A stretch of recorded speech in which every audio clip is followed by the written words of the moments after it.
Neka vaša Škoda postane ugodna i topla prije no što uđete u nju. Online dodatno grijanje možete aktivirati putem aplikacije Škoda Connect. Samo postavite željeno vrijeme polaska i vaša će Škoda biti zagrijana na temperaturu koju ste zadnje postavili.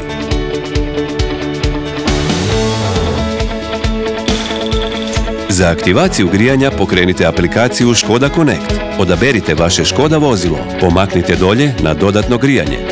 Dodirnite Pokreni grijanje. Dodirnite Start. Unesite svoj e-spin i vozilo se počinje grijati.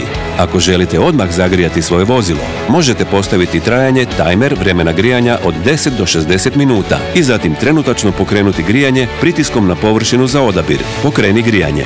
Želimo vam sigurno putovanje uz online dodatno grijanje. Također se nadamo da uživate u svom novom vozilu marke Škoda. Škoda. Simply clever.